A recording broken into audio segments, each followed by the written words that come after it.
Alright, so hello and welcome to another part of this tutorial on C. My name is Rohit Das.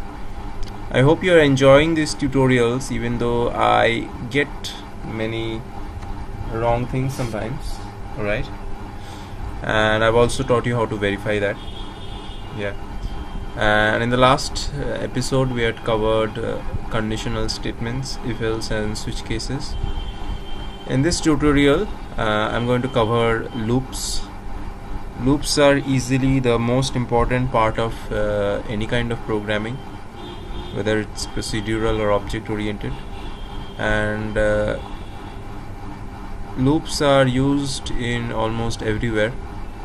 Most important algorithms consist of loops, and in our daily lives we often use loops to finish repetitive activities, right? Like, let's say for example, if you're downloading something, that's a loop, right? If your computer is running, you're playing a game, that's also a loop, right? So everywhere you see, you can find loops in computers, in programs, everywhere, right?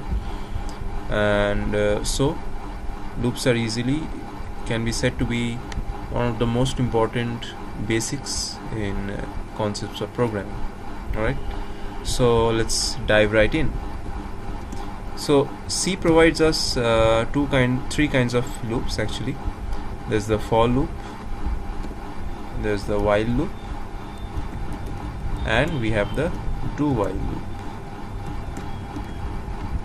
Actually, do while loops aren't written like this, but we shall get to them eventually. Alright, so let me just tell you about what a loop does basically. Alright, so let's just open a simple flowchart.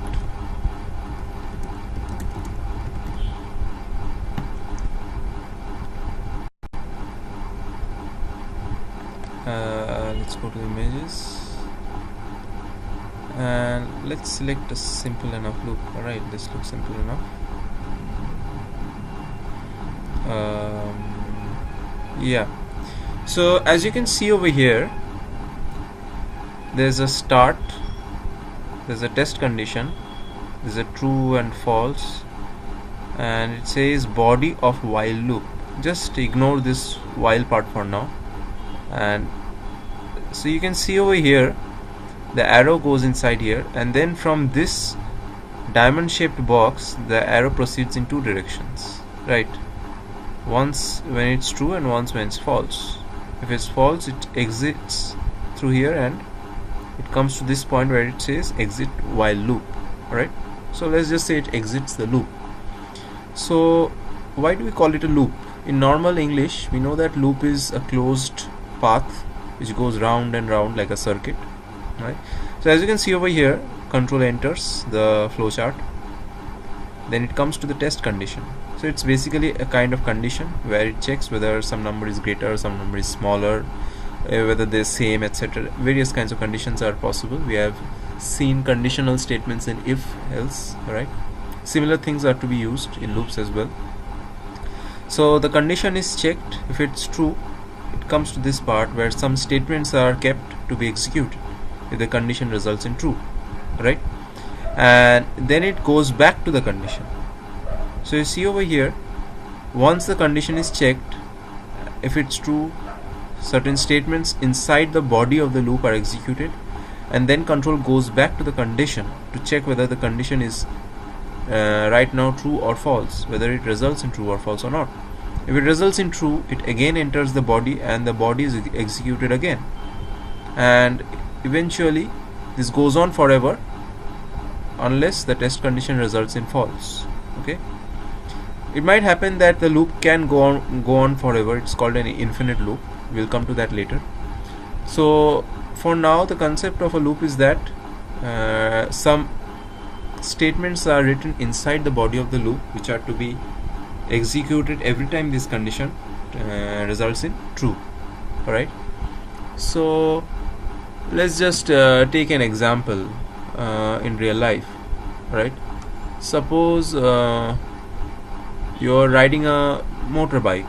Alright, so you start the ignition, and then you get into first gear and you move on. Alright, so here a loop starts. Now what is the loop? You keep changing gears, right? You keep going from lower gear to higher gear, right? First you start with the first gear, then you move on to the second, then the third, then the fourth, right? So what's the loop over here, you ask? Well, the loop is that you're continuously changing the gear. And what's the condition? The condition is that the speed is increasing. When you feel that the speed is quite high, you change the gear so that your bike can ride. You can ride your bike smoothly. Your bike can run smoothly, right? And then suddenly, at a certain other condition, you start reducing the gear. And when do you reduce the gear? What is the condition? When you need to slow down, right? You reduce your gears. Alright. So the loop is that you ride your bike, you're changing gears every time you feel that the speed is increasing, right? And you need to change your gears to move up at a higher speed. Alright, so there's the loop.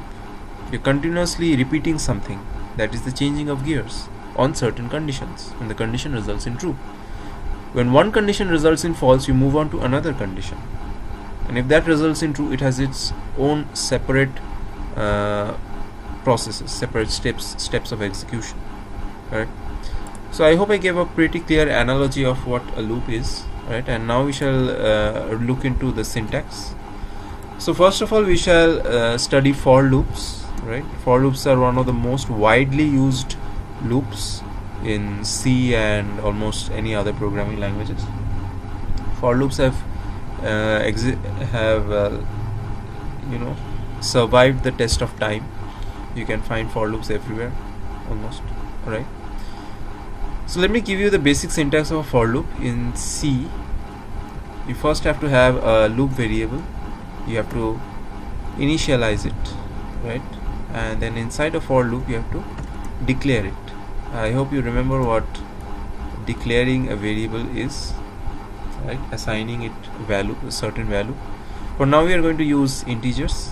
Okay, and in the first part of the for loop we have the declaration followed by a semicolon, then we have a condition. Alright, let's say I less than 10, and then we have the increment or decrement operation. Right,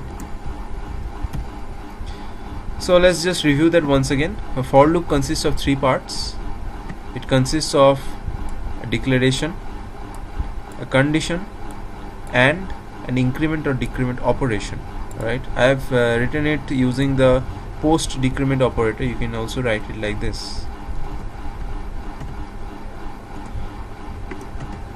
Right, it's the same thing, but I think you should stick to using post and pre decrement operators. Alright, especially post decrement operators. Okay, because we have learned earlier what is the difference between post and pre decrement or increment operators and how they affect operations. I prefer to use post increment operators. Alright, so what happens is that the control enters the main function. It comes to this part. It knows that there is a variable, integer variable called I, which is to be initialized, and then it enters this statement. Alright, so what control will do is that it will initialize I with 1, the value 1, and this statement will be executed just once, and that's only when control enters the loop. Only that one time this statement is executed, and then control checks this condition. Alright, it moves inside, it executes the statements, it comes back, increments it, right, and then it checks the state condition again, and then it goes inside again, increments, checks statement, goes inside. It keeps on doing this as long as this condition results true. Once the condition results in false, it breaks out of the loop, comes to this statement, and exits the program. Alright, so let's just try a normal program and check out what I'm talking about. Alright, so I'll be printing the iteration number. Iteration is the number of times the control enters inside the loop. Right, so that is called an iteration. One iteration is the control entering the loop, executing the statements inside and coming out. Okay, so we are going to print, let's say %d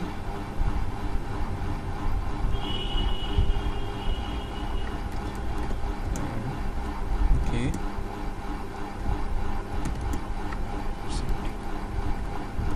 Alright, so both times we are going to print the value of I over here. So let's see what happens. So that compiles. Yep, it compiled. Alright. Oh, I forgot the escape sequences. Alright. Silly me. Alright, so as you can see over here, what has happened is that the controller has entered the loop. It executed this I equal to statement once. It checks whether I is less than 10. Yes, it's definitely less than 10. I equal to 1. And then it executes this printf statement. Alright.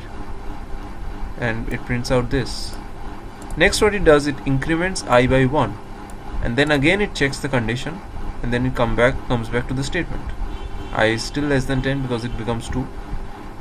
Right, and then it's executed again, and this keeps going till I becomes 10. Alright, so as soon as I is 10 over here, you see I equal to 10 isn't printed. Why? Because as soon as I is incremented to 10 and control comes to checking the condition fails, and hence the control exits the loop and eventually exits the program. Alright, so I hope that's clear. In this program I have used only one statement inside the for loop.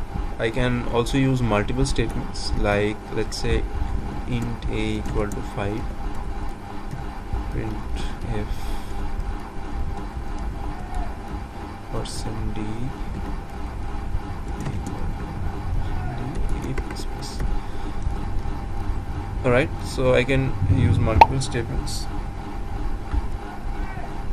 Let's make this a little bit wider. Well, let's not make it horizontal, just do it.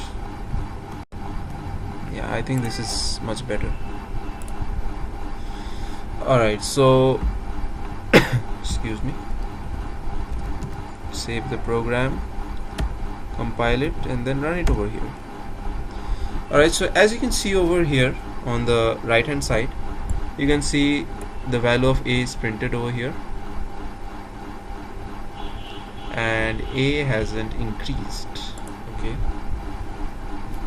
yeah, I know why it hasn't increased. We'll come to that. Let me just correct it for now so that a increases. So as you can see over here, I've done multiple initializations. We can do this, right? And there can be only one declaration or multiple declarations as well of a variable, right? So let's see. Okay, I kept it here.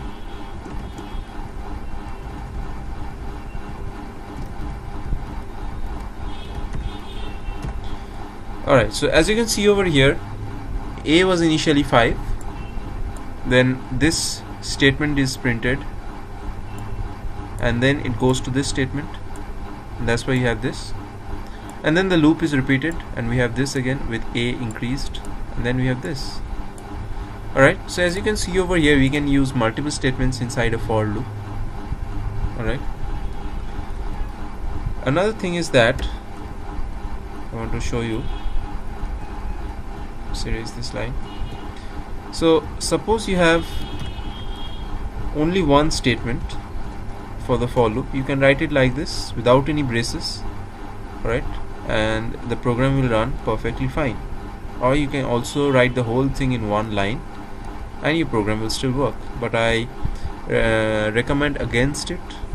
I request my viewers not to do this because this is very bad practice, writing everything in one line. I'd suggest that even if you have one line, unless and until you are trying to save space, please write your programs like this, right? You use braces, you use indentations, and you write this statement inside the for loop like this. Okay, and let me show you this one. You can also go without the braces, but you must have this indentation. Okay.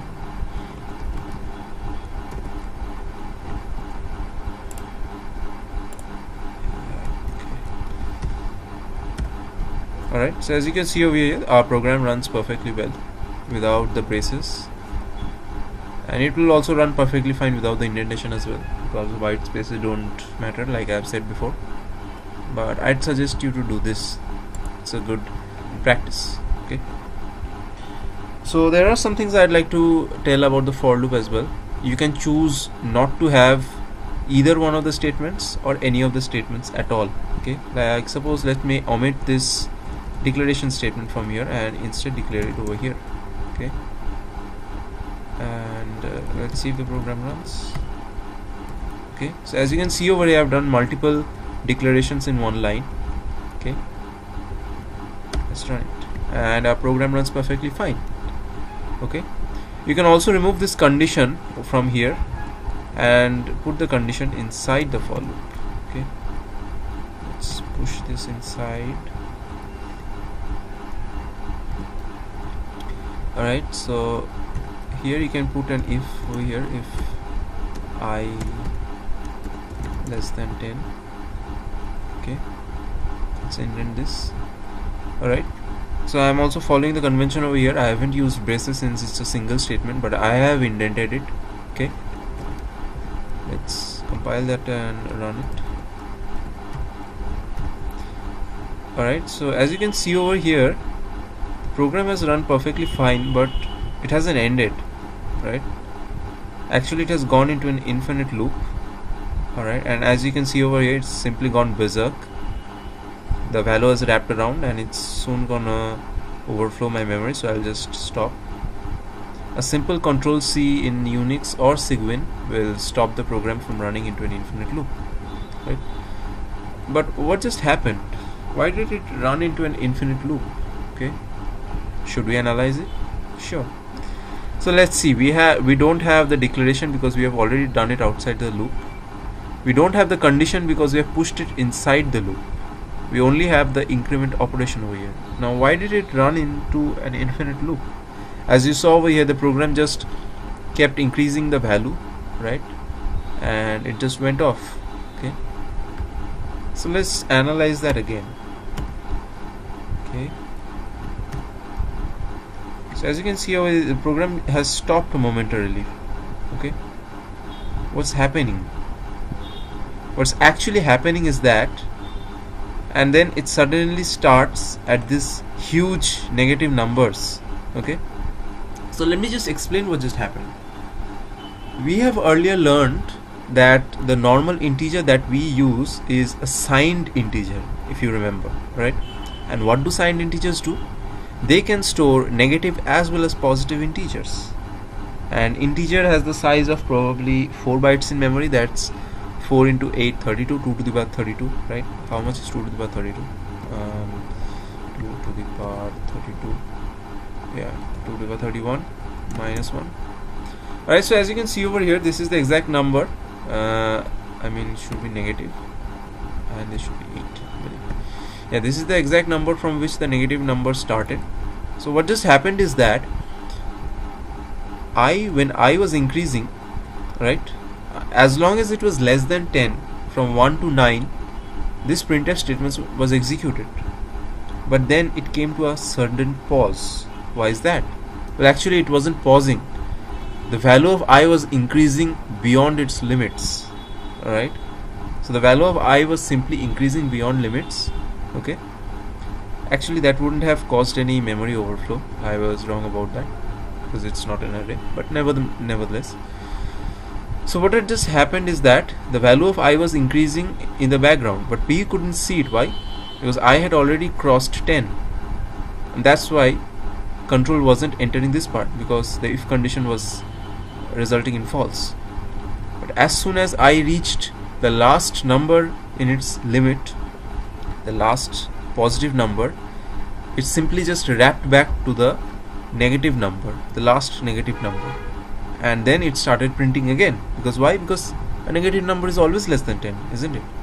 So if we keep running our loop, we'll see that I again comes to stop at 9.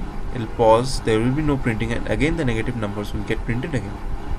Okay, so it's simply just flood my screen over here. You can try it out if you think it's fun. Okay, alright, so we just saw an example of an infinite loop.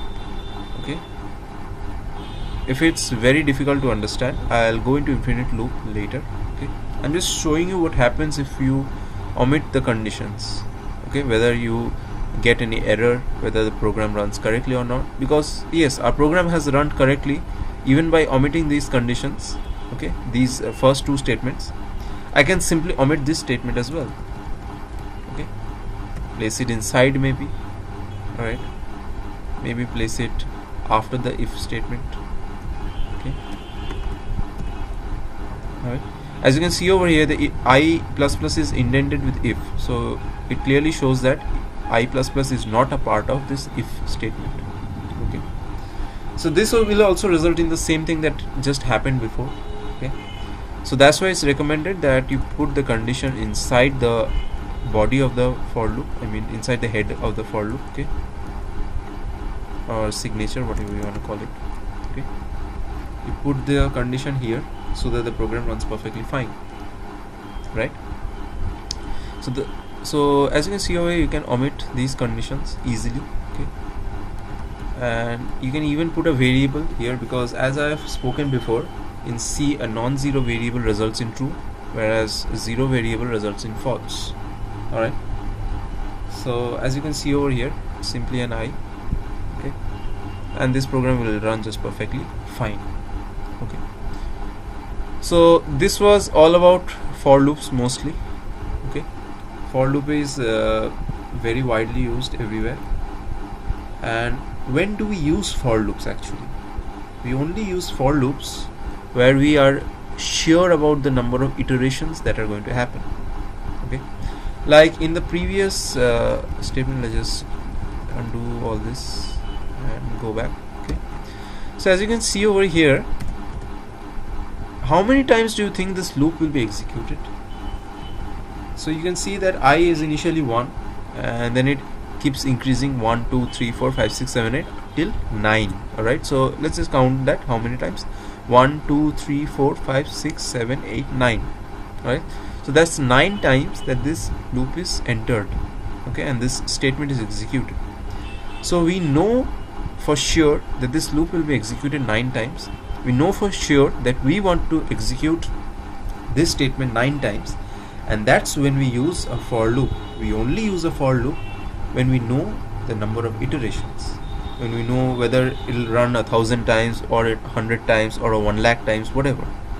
But as long as we know the number of iterations, for loop is very efficient to be used. Okay, it's very efficient to use a for loop when we know the number of iterations. Alright, and let me show an infinite loop just for fun. You can just simply emit all the statements, all the 3 statements, and it will simply become a for loop. Alright, in the absence of any condition, it will default to true. In the absence of any increment operation, it will not be needed. Alright, and the declaration has been done initially. Okay, it's not done. There is no declaration over here. Let's see what just happens. Okay, so there is no error because no declaration is there. Alright, so let's see what this does. Okay, there is no condition, there is no increment operation, and there is no declaration. Okay, so that compiles perfectly fine, and wait for it. Voila. So it'll just keep printing because and as you can see over here, I is initialized to 0 because we haven't given it any value, and it defaults to 0. Okay, there is no condition to keep check on it when it shall stop. Okay, and there is no increment operation over here. Okay, so there's that, and this simply keeps executing. Let's just stop that, it's a bit irritating. Alright, so I hope it's clear what for loops are for. Okay, it's mainly used when you want to when you know the number of iterations, right? And it is an entry controlled loop, okay, in a sense that the condition is first checked and then the control enters the body of the loop, right? We'll also have an exit control loop, which is the do while loop. We'll come to that later. Okay, so we have the entry control loop for and while, and the exit control loop do while. Okay, so let's move on to while loop. Okay,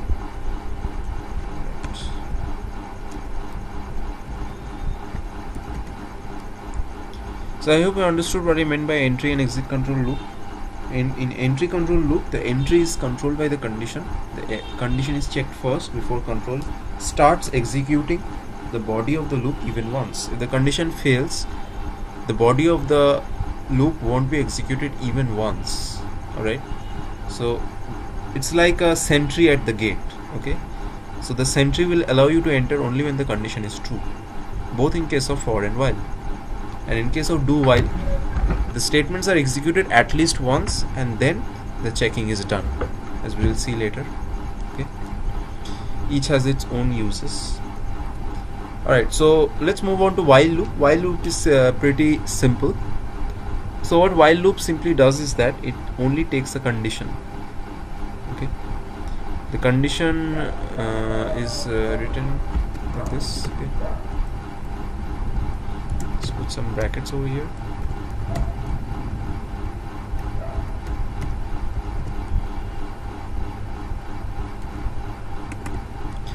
Alright, so this is a normal syntax of a while loop.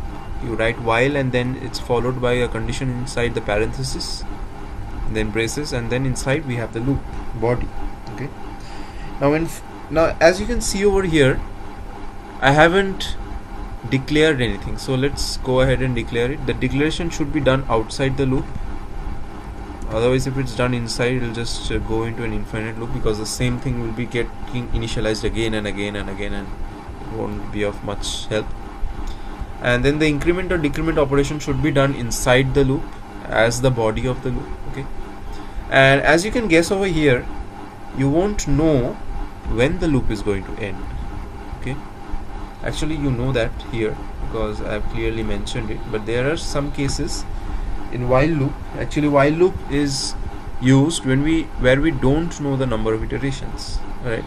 Like suppose some operations are going on and we don't know when it's going to result in an error, right? Or in some unforeseen situation.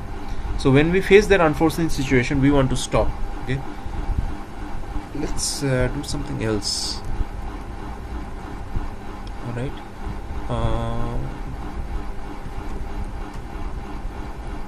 while a less than 20.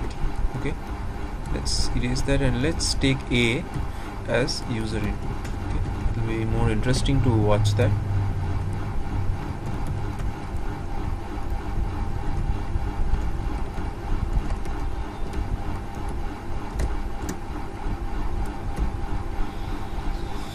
Alright, so we have it over here, and then let's simply print a new line over here. So as I've explained before, these escape sequences stand for new line. Okay, so giving this escape sequence before this statement means that a new line will be entered before printing this, and a new line will be entered after printing this. Okay, so here we don't know for sure when the loop is going to end. And why is that? Because the condition now depends on a. Now I is increasing as it should, as it will normally, but the condition doesn't depend on I, the condition depends on a. And what is a? A is the user input. A is storing the value from the user input. And now we can understand why while is used when we don't know the number of iterations. We don't know when the user is going to give an input that's greater than 20, and that time the loop will stop. It can be maybe after 5 inputs, it can be after 10 inputs, after 15 inputs, whatever. It's up to the user, right? So that's why there can be an indefinite number of iterations before the loop comes to a halt. Okay, so let's run that. Wait, what?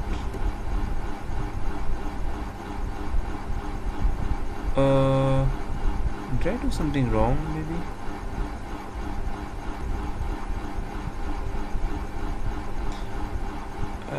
Okay, I'm sorry, I forgot to save the program. Great. Hell of a teacher you are, Rohit. What? Printf, scanf. Okay, let's compile that again. Okay, there isn't any output. And a greater than 20, a is simply being assigned a random value, I think. Let's initialize a with something.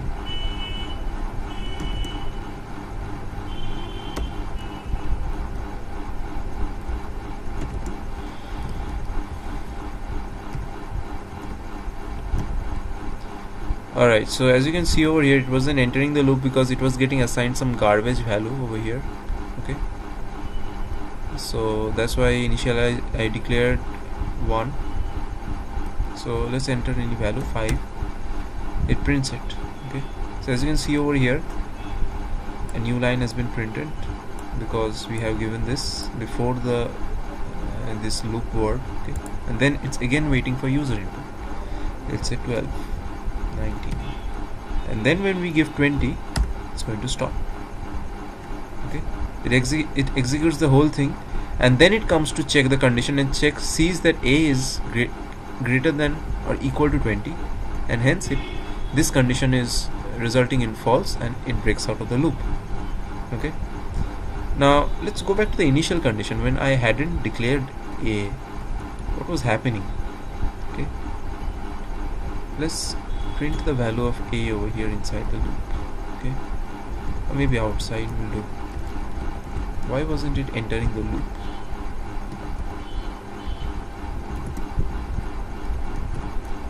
Alright, we'll also print a over here as well.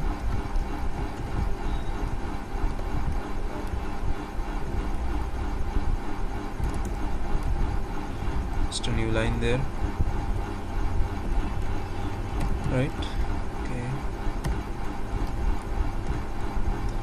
Alright, so as you can see over here, a has got some very garbage value. Okay, since we haven't initialized it, let's close the program and run it again, and see over here, it's different. Every time we run the program, the control is assigning it garbage values. Okay, again another garbage value, and fortunately we are getting something negative, and only then the program starts running. But if we get something positive over here, this is resulting in this condition false, and hence we cannot see the execution of the body. Okay, so this is how control assigns garbage value to undeclared variables. Okay, let's assign that back to 0 so that it enters our program. Okay, and let's see it in action once more. Sorry about that. Okay, and why is it printing 0 twice? Because I've told it to print 0 a once over here and again over here. Okay, so 5, 20. Alright, so as you can see over here, I'm ending it after 2 iterations. I can go on for 10 iterations, 100 iterations, whatever. So I hope you get a general idea of where while loop is used. It's used where we don't know the number of iterations, whereas for loop is used where we know for sure the number of iterations. Okay, and if you leave the condition of the while loop empty, let's just see what happens. In for loop, the condition just defaulted to true. Let's see what happens if we leave this to false, and it throws an error because the condition is of utmost importance. Okay, alright, now we are trying to result in an infinite loop. What can we do? Well, we can simply write 1 inside, because 1 is a non-zero integer control will default to true because it's non-zero, right? And then it will go on forever. It's waiting for user input, and it will not stop. Even if I give 20, it won't stop. 100, 1000, any random number, it won't stop. It won't ever stop, right? And as you can see over here, something odd happened. I gave it a number which is far greater than its range, and it simply wrapped back. Okay, so to simply close an infinite loop, just press Ctrl C in Linux or Cygwin. What happens if we put a negative number here? Will it enter the loop? Won't it enter the loop? Let's see. Yes, it enters the loop. So any non-zero number defaults to true. Okay, and what happens if we put 0 over here? Sorry. Alright, so 0 defaults to false, as we have seen before. Okay? So if you want an infinite loop where you are simply waiting for user input to result in something, you can use a while loop, because it doesn't matter how many iterations you want, while loop will give you as many iterations as you want to wait for. Right. So for now we have covered for loop, its basic syntax, the other tricks that we can use with for loops. Similarly, we have also covered while loop. I'll go briefly towards do while loop and stop there. The next episode we'll be talking about break statement, continue statements, nested loops, etc. So let's just look at do while loop, how to write it. Okay. So this is how you write a do while loop. You write do followed by statements to be executed, and at last you have the condition. So here from the syntax you can clearly understand what happens, why it's an exit control loop, right? So even if a is 20, the condition says that it will run as long as a is less than 20. Even if I declare a to be 20, the program will run at least once. Okay.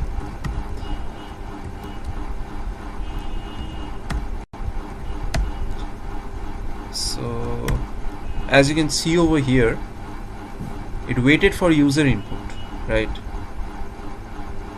And what if I remove the user input thingy? Let's see. Because the user input will change the value of a, that won't be much of an example, will it? Okay, we have this, and as you can see over here, the loop is executed at least once. Okay, so since this is a while keyword, same conditions are followed over here as are followed by while loop. There must be a condition inside. It can be any integer, non-zero number, floating point. Okay, let's see what happens if we use a floating point over here.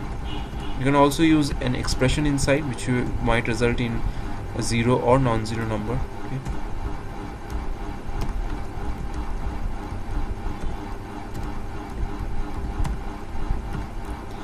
Alright, so as you can see over here, floating points are also non-zero numbers, and hence they result in an infinite loop or true condition as the loop goes on. Alright, so I hope it was clear about loops. We just covered for loop, while loop, do while loop, the basic syntax and what they do, how they do. In the next video we shall cover break statements, continue statements, nested loops, right, and some simple trivial programs regarding loops. Alright, so I hope you enjoyed the video. I hope it was educational and you learned something. Any feedback or suggestions are always welcome. Leave a like, comment, subscribe, and I'll see you in the next episode.